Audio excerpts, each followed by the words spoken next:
So it's just me in the middle of the aisle, in the middle of the freezer aisle, and I'm wearing my headset, wearing my earphones, and I can see someone walk into the aisle from the other side. And the dude who walks in, he's not wearing a shirt. He has no shirt. And by the way, this is East Tennessee. Like, it's fucking winter. So it's like 33 degrees outside. So he's not wearing a shirt. He's wearing flip-flops. He is jacked to the fucking gills. He is Vin Diesel. He is chiseled out of marble and granite. He has a lot of fucking muscles. But he also, his face looks like you threw a tomato through a fucking screen door. Like, his face is gnarly looking. He's got sores, man, all over his fucking face. But he's just jacked out on roids too, though. And I'm sitting there, or not sitting there, I'm standing there and I'm scanning shit inside the freezer aisle. And like, I see him come up and I can kind of hear something, but I just think he's talking to himself. And I'm just like, whatever. So he taps on my shoulder, Mr. Shirtless Man. And I also was trying to avoid him because I was just like, this fucking guy does not have a shirt and his face is all fucked up. I guarantee he's on fucking meth. And I was just like, oh shit. And he tapped on my shoulder and I'm like, okay, just be nice. Just be cool. Just be cool, bro. If you're cool to them, they'll be cool to you, hopefully.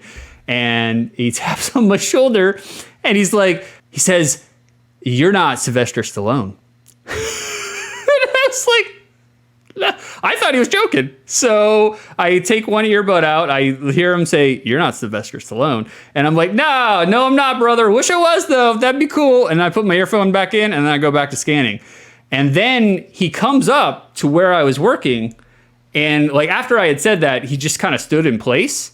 And I just kept on going down the line because I was just like, well, I'm just gonna fucking... So he just stood in place when I told him I'm not Sylvester Stallone. And then after I told him that, he came up to me and he came up to the door that I was holding because I had the door open while I was scanning shit. He fucking pushes the door shut while like I'm kind of in front of it. And so like I kind of like veer out of the way so the fucking thing closes shut. And like I take my headphone out and I'm like, brother, are you okay? Is there something I can help you with? And he's like, "You're not Sylvester Stallone! You told me you were Sylvester Stallone!" Screaming as loud as he fucking could in the middle of the goddamn aisle. Like just meth screaming about the fact that I'm not Sylvester Stallone. And I was just like, like I fucking geeked out, man. Like I didn't know what to do. It was at that moment that I realized, like, there is a point because I've been around a lot of drug addicts. I've been around a lot of people on drugs. But there are certain drugs where they get so high on those drugs. It's kind of like alcohol and blacking out.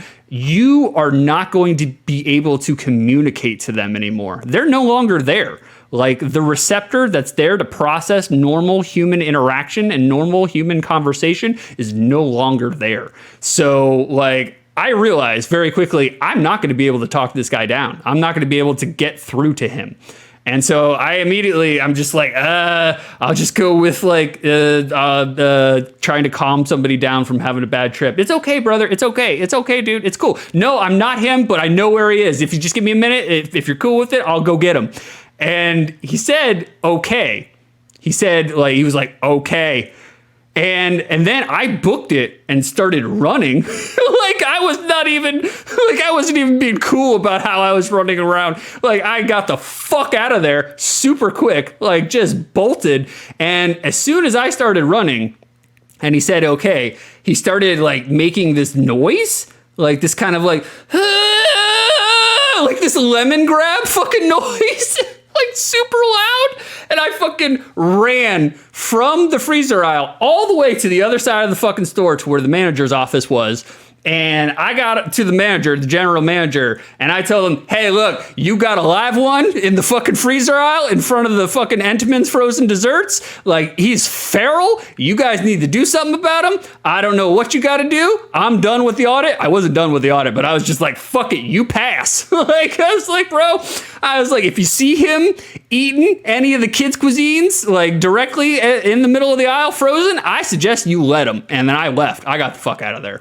So I got no idea what happened to him, but I was just like Sylvester Stallone. So forever, for the rest of my life, anytime I have thought about Sylvester Stallone, I have thought about that fucking meth head in the middle of Johnson City, Tennessee, who was really upset over the fact that I was not Sylvester Stallone and thought that I promised him that I was.